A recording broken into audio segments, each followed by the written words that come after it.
Alright, before I begin, I want to apologize for being late with this review. I had a career fair to attend to, so I didn't have time to make any chapter reviews on that day. So, I hope you guys understand, and I apologize once again for the inconvenience. Alright, with that being said, Naruto has come back in manga form.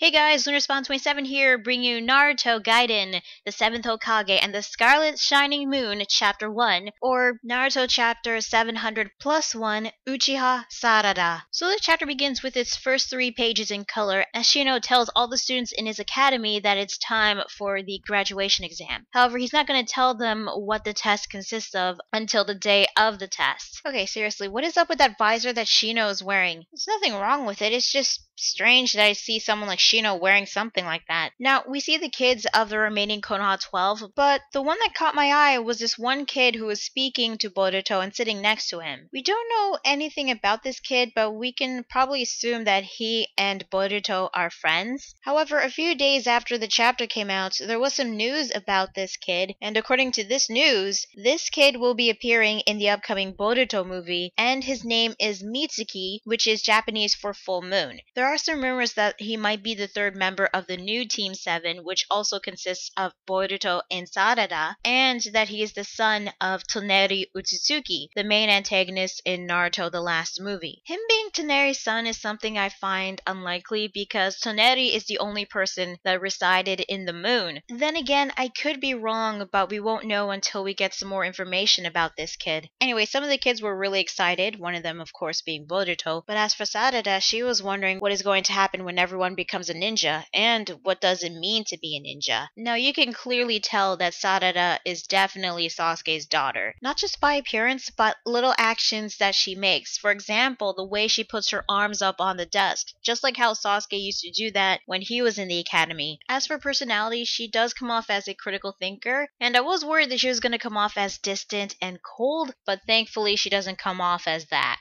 After school, she and Choji's daughter, were walking through Konoha, as Chocho was complaining that she didn't want to go to her training session with her father for the graduation exam. However, Sarada suggests that she should go to her training. Chocho misunderstood this as her being a stuck-up bitch, and since she is an Uchiha, the graduation exam would be a breeze for her, but in actuality, she just wanted Chocho to spend more time with her father. And speaking of her father, Choji appears holding a bag of potato chips, calling out to his daughter. This embarrasses Chocho, not because Choji was walking around while eating potato chips, but because the chips he was carrying were lightly salted. So it's because her father likes a different flavor of food instead of the one that she likes. I know it sounds kinda dumb, but keep in mind, when it comes to the Akamichis, different flavors or different kinds of foods is a huge deal. As for my first impression on Chocho, well, she's kinda okay. I'm just not a huge fan of her just yet. Maybe I'll like her more when we'll see more of her in either the Boruto movie or in the next upcoming chapters. Well, at least she and Sarada get along fine.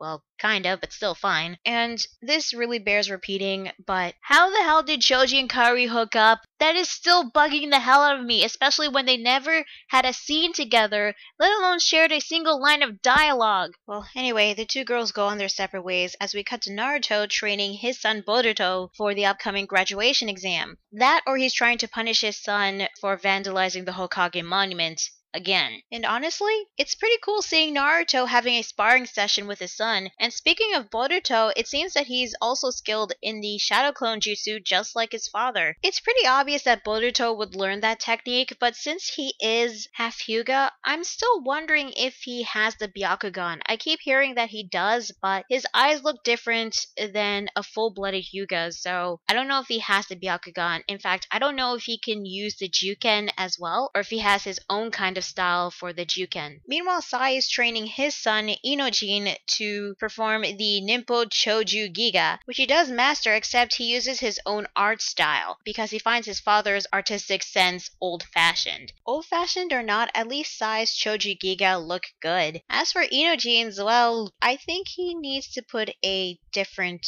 kind of art style into it. Then again, maybe his own Choji Giga are just as effective as his father's. And since his mother is Ino, it's obvious that Inojin would also know some of the Yamanaka clan jutsu, so I'm wondering if he could combine the Yamanaka clan jutsu with his Choji Giga in some way. Anyway, Sarada shows up while Bolt was hiding, and Naruto asked her where Boruto is. She points him in the other direction, and Bolt thanks her because it's been a while since they've played tag like this, so he couldn't get himself easily caught. Now, in the trailer for the upcoming Boruto movie, Sarada is supposed to be Boruto's rival. So seeing her helping Boruto like this shows that they might kinda have this friendship/rivalry. I just hope that it will be healthier than their father's rivalry because I really do not want a repeat of that. Now, Shikamaru shows up along with his son Shikadai, and it turns out that this Naruto was just a shadow clone. The real Naruto, of course, was too busy working. But before Boruto can leave, he gets caught by Shikamaru's Kageshibori no Jutsu,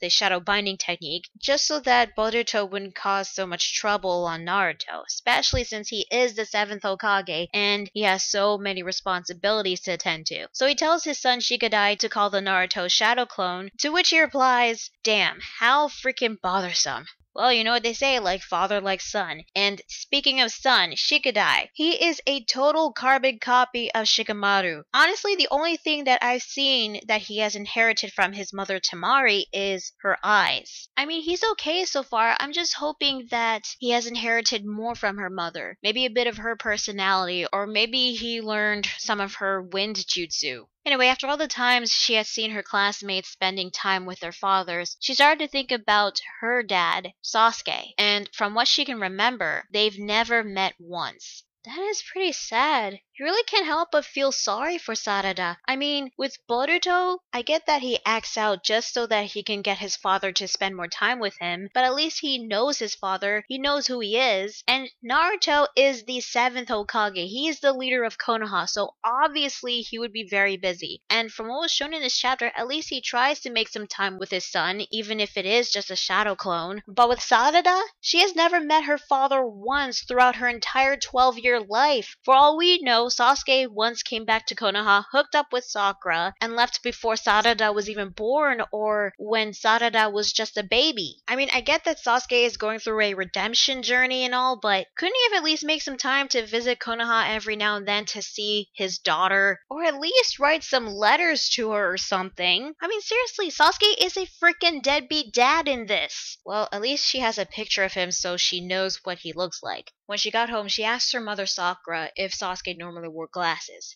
since Sarada wears glasses. To which she replies, no, he didn't wear them, at least I don't think so. Really? I don't think so? That is her reply?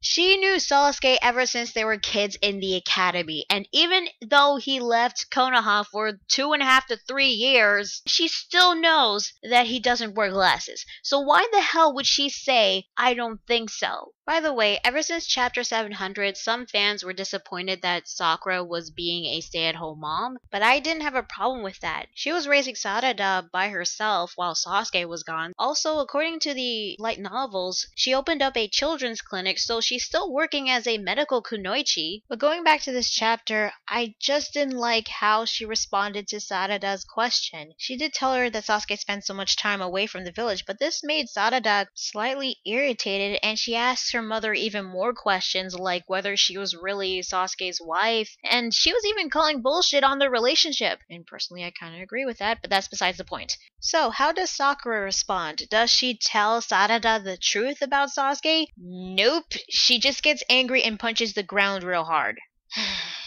Okay, I can understand Sakura being frustrated, especially with her daughter making these accusations, but I don't think it was a good idea to punch the ground real hard right in front of her daughter. Because afterwards, Sarada starts to cry, and you can't really blame Sarada for asking these questions. Well, at least Sakura apologizes to her and reassures her that her feelings and emotions are reaching out to Sasuke, and he'll be back soon. Sarada, however, seems doubtful, but before their conversation can continue, their house gets destroyed thanks to that punch from earlier. And then she faints for some reason.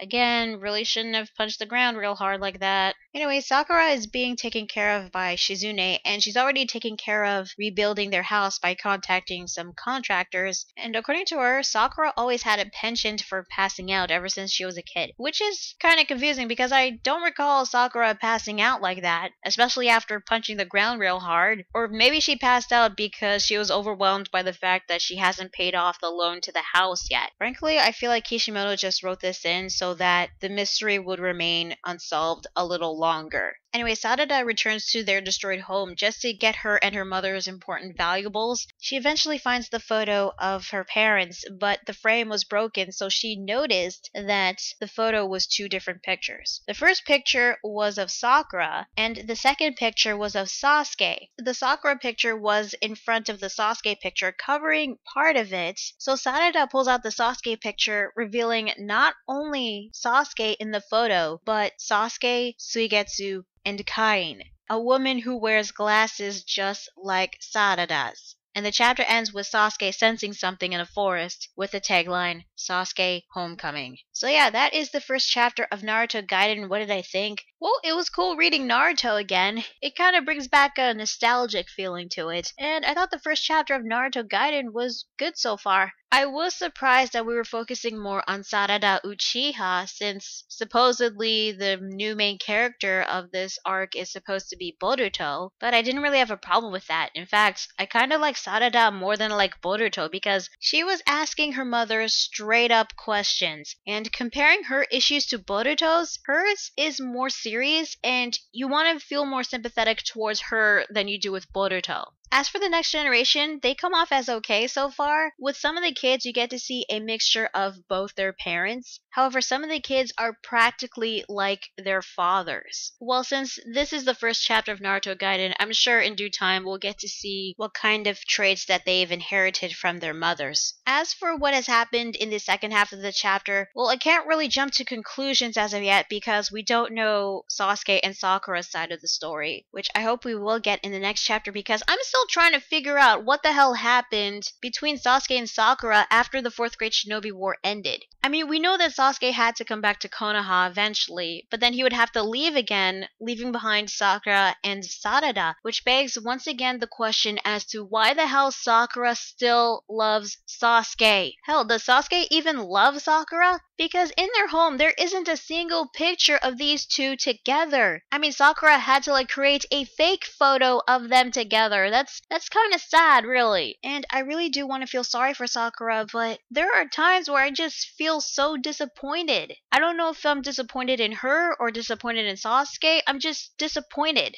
And of course, the ending. Well, now that Sarada has seen the picture, she's going to assume that Karin is her real mother. And I know many of us, including myself, has made this kind of joke that Karin and Sarada are mother and daughter because of how similar they look, including their glasses. But honestly, I don't see Kishimoto pulling off that kind of plot twist. But if there is a slight possibility that he would do it, I'm gonna laugh my ass off. Okay, I know that makes me sound like an asshole, and I know that it's not going to happen, but if it really did, I'm really going to laugh. Not at Sakura, not at Sasuke, but this whole freaking relationship between the two. But on the plus side, we might get to learn what the hell happened with Karin, and while we're at it, Suigetsu, Jugo, and maybe even Orochimaru, because we don't know what the hell happened to those guys after the war ended. Frankly, since all the villains have been either redeemed or defeated, there's no one left to fight against, so I feel like Kishimoto is adding this conflict to keep the readers invested,